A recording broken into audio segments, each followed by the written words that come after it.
আসসালামু আলাইকুম। আশা করছি সবাই ভালো আছেন। আজকে আপনাদের জন্য সমুচা বানানোর একটি রেসিপি নিয়ে আসলাম। আশা করছি রেসিপিটি আপনাদের ভালো লাগবে আর অবশ্যই ভিডিওটি শেষ পর্যন্ত দেখবেন। তো প্রথমে আমি সমুচার ফিলিং তৈরি করে নিচ্ছি। তার জন্য আমি একটা প্যানে প্রথমে 3 টেবিল চামচ পরিমাণের মতো তেল দিয়ে নিয়েছি। এবার আমি এখানে 1.5 কাপের মতো পেঁয়াজ দিয়ে দিলাম। পেঁয়াজগুলোকে আমি রাফলি কেটে নিয়েছি। হিটটা কিন্তু শুরু থেকেই মিডিয়ামে থাকবে। এবার খুব ভালোভাবে একটু নেড়ে আমি তেলের সাথে পেঁয়াজটা মিশিয়ে নিলাম। পেঁয়াজটা যাতে জলদি নরম হয়ে যায় এজন্য আমি এখানে প্রায় হাফ টেবিল চামচের মতো লবণ দিয়ে দিলাম। আবারও নেড়ে আমি মিশিয়ে নিচ্ছি। পেঁয়াজটাকে বেশিক্ষণ ভাজতে হবে না, একটু নরম হয়ে যাওয়া পর্যন্ত ভাজতে হবে। তো এটাকে ভাজতে প্রায় 2-3 মিনিটের মতো লাগবে। 2-3 মিনিট ভাজার পরে আমি এখানে হাড় ছাড়া মুরগির মাংস দিয়ে দিচ্ছি 2 কাপের মতো।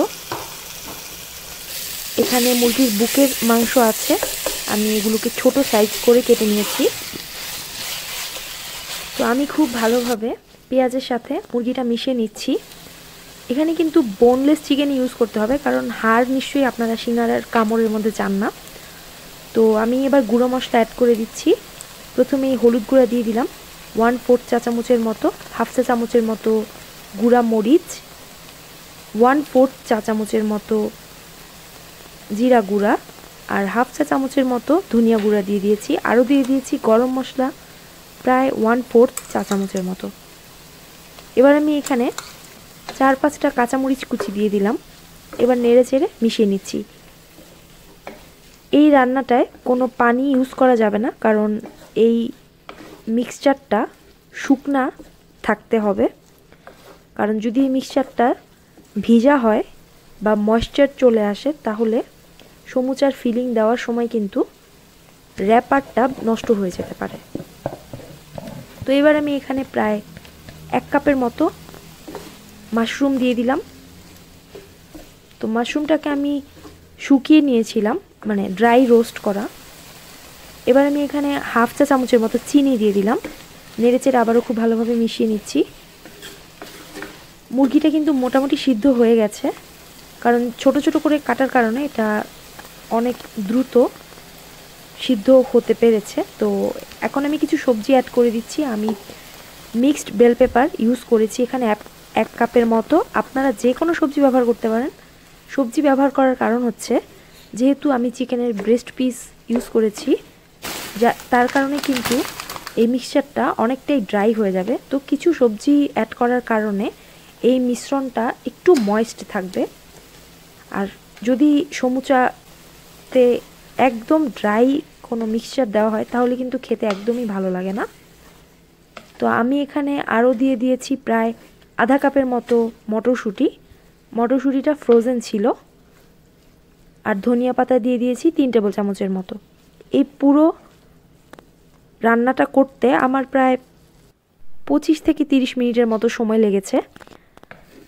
তো আমি নেড়ে চেড়ে নামিয়ে নিয়েছি। সব কিছুই কিন্তু সিদ্ধ হয়ে গেছে খুব ভালোভাবে।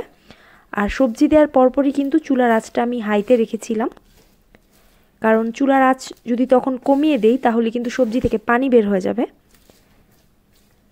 তো এবার আমি চুলা থেকে নামানোর পরে এখানে প্রায় 1.5 কাপের মতো পেঁয়াজ বেরেস্তা মিশিয়ে নিয়েছি। এবার আমি মিশ্রণটাকে পুরোপুরি ভালোভাবে ঠান্ডা করে নিয়েছি। তো চলুন এবার সমুচার বানানোর প্রসেসটা দেখা যাক। তো আমি একটা বাটিতে 2 টেবিল চামচ পরিমাণ ময়দা আর 2 টেবিল চামচ পরিমাণ পানি দিয়ে একটা মিক্সচার তৈরি করে নিয়েছি। এটা হচ্ছে সমুচার র্যাপারের আঠা লাগানোর কাজটা করবে।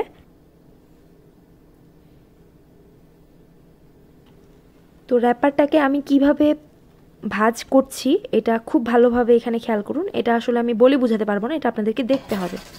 তো একটা জিনিস খেয়াল রাখবেন, সমুচাটাকে কিন্তু ওভার ফিল করা যাবে না, মানে র্যাপারটা যতটুকু অতটুকু সাইজেই ফোল্ড করতে হবে। তো আমি এখানে বেশ বড় সাইজের সমুচা বানিয়ে নিচ্ছি।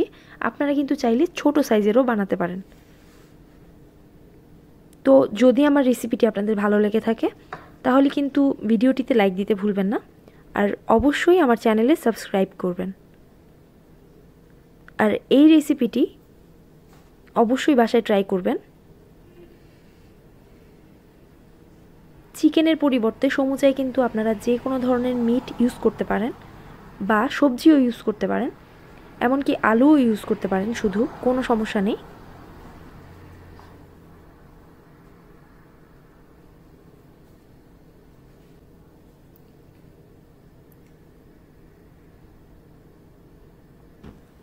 তো কয়েকটা সমুচা বানিয়ে আমি আপনাদেরকে দেখাচ্ছি।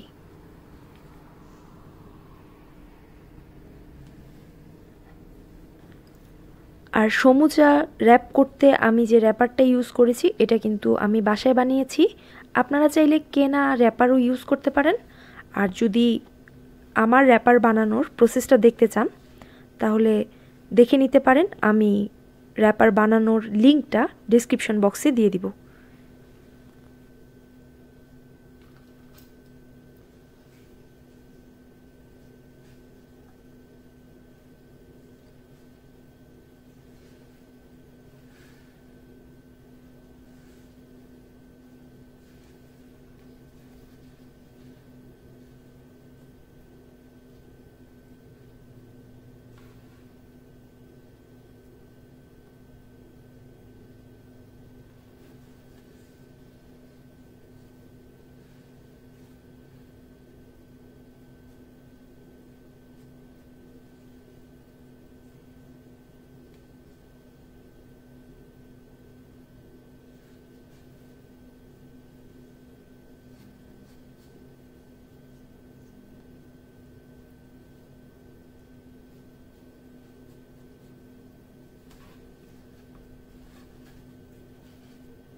তো আমি অনেকগুলো বানিয়ে নিয়েছি। একটা প্লেটে সামান্য ময়দা ছড়িয়ে দিয়ে আমি সমুচাগুলো রেখে দিয়েছি। এবার এটাকে আমি ডিপ ফ্রিজে রেখে দিব 1 ঘন্টার জন্য, বা যতক্ষণ না পর্যন্ত শক্ত হচ্ছে ততক্ষণের জন্য। এবার বাকিগুলোও আমি বানিয়ে নিব।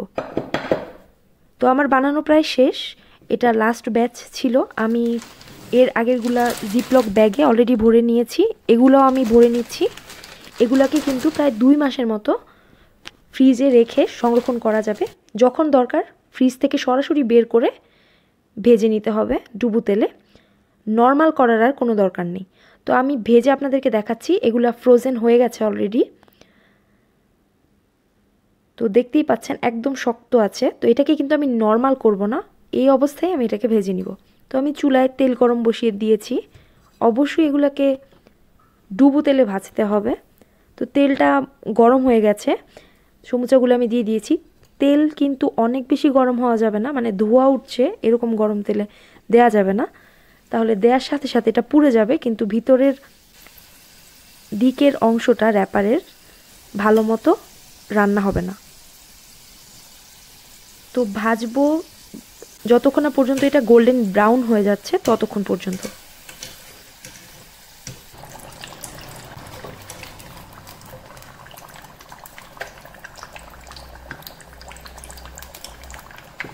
এবার একটা টিস্যু পেপারে উঠিয়ে নিচ্ছি যাতে এক্সট্রা তেলটা শুষে নেয়।